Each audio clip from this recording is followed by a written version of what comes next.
After some back and forth over a period of time, the National Executive Committee (NEC) of the People's Democratic Party (PDP) has finally adopted report of the National Caucus of the party, which approved the report of the 37-man committee that threw open the presidential ticket of the party. Before the NEC, PDP stakeholders had met at the Benue State Governor's Lodge at 10 a.m., but no resolution was reached and a meeting was adjourned for further consultation. However, while the meeting was adjourned to 8 p.m., the Board of Trustees (BOT) 2 met at 7 p.m. where the report was adopted. But before the NEC and BOT meetings, it was agreed to adopt zoning in subsequent elections, and due to time factor, the presidential ticket of the party should be thrown open. The NEC and BOT therefore urged the party to work towards a consensus candidate if possible. The report of the 37-man committee was signed by 36 members except the member from Imo State, Inze Fidelis Ozichukwu. According to the COMNEC, the 2022 National Zoning Committee, after extensive deliberations on the mandate given to it by the National Executive Committee of our great party at its 95th meeting held on Wednesday, March 16, 2022, resolved as follows: that zoning and rotational presidency provision in the PDP is good and served the party well in the past. It should be affirmed, and it is hereby affirmed we must always try to enshrine justice justly and fairly. That it is in the interest of justice and fair play that the party should take decision on zoning timeously so as to prevent complication to the process as it is happening now. In the light of the above, the presidential election should now be left open. However, the party should work towards a consensus candidate where possible, the NEC said, even as it adopted the zoning committee report. In his opening address, National Chairman of the PDP, Dr. Iyorchia Ayu, said the National Working Committee (NWC) was working round the clock to reposition the party. At the same time, Chairman of the PDP Governors Forum and Sokoto State Governor Waziri Tambuwa said the party was well mobilized towards various congresses and national convention and ultimately the 2023 general election. I assure you, Mr. Chairman, as your governors, we are always ready to continue to give you every support that is required for our party to emerge successful in the general election, starting with congresses at various levels where we are very proud of the work you are doing, and members of the National Working Committee, he said. House of Representatives Minority Leader Undudi Elumelu said the array of credible, competent, and experienced statesmen as PDP presidential aspirants had unsettled the failed, corrupt, and rejected All Progressive Congress (APC).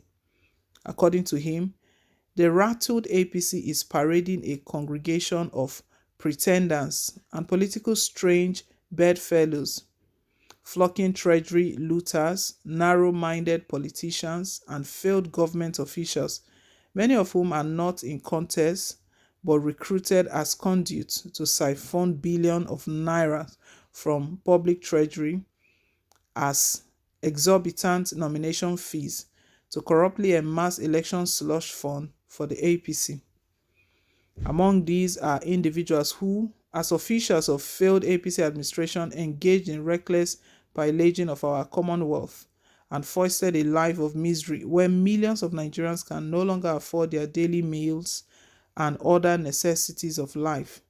They include those who condone and rationalize the daily killings and acts of terrorism in our country, who sit in government that deliberately denies our youth the education and opportunities they deserve, failed politicians rejected by Nigerians, yet they have the impudence to seek office as president.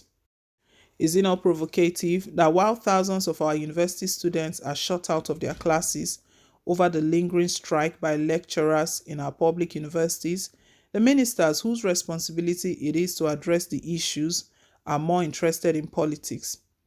He therefore called on the federal government to immediately resolve the industrial action so that the students could return to their studies. In his words, we also restate our demand to the federal government to address the challenges in the aviation sector as well as the lingering fuel crisis, which have further crippled the nation's economy. More importantly, we call on President Muhammadu Buhari to take stronger steps to secure the release of those abducted by terrorists, including the Kaduna Abuja train attack, and especially the woman who put to bed at the den of kidnappers. We must not let our citizens continue to languish in captivity. Leaders of our party, it is apparent that the APC, having lost all goodwill, is deliberately deploying poverty and social dislocation as political weapons to weaken the resolve of Nigerians ahead of the coming elections. Nevertheless, one thing is sure: Nigerians have seen through the antics of the APC and cannot be compromised by money or coercion. This is why they are rallying the PDP platform. I salute their courage and determination, and we must not let them down. We must remain united and focused in all of our activities. We must go into this next meeting with undiluted patriotism, eschew all personal, group, and sectional interests, and come out with strong decisions that will lead our party to victory in 2023, he said. The presidential convention is scheduled to take place in Abuja, and the committee is headed by a former Senate President, David Mark. After the long hide and seek, back and forth game, PDP they finally decided on where the presidency will come from. Very surprising, they've decided to throw the presidential ticket open. It's possible maybe because most northerners have purchased the ticket, the likes of Atiku Abubakar. But we know very well that President Muhammadu Buhari has ruled for, it will be 8 years by next year, and it's the turn of the South. But PDP, surprisingly, they've decided that the ticket is going to be thrown open, meaning that anybody from the South, anybody from the North can contest. I don't know how this will sit with the PDP members, the chieftains from the South, how they are going to be reacting to this. They've not reacted to this. This one has just dropped. PDP has just decided to throw the ticket open. Very interesting. Well, after they threw the ticket open, they are urging all party members to work together. But this might cause division amongst party members, because those from the South, they believe that for equity, justice, and fairness, the ticket should be zoned to the South. Well, guys, leave us your own take. Thank you once again for staying tuned. And please don't forget to like, share, and to subscribe. Till I come your way again on more updates. Bye.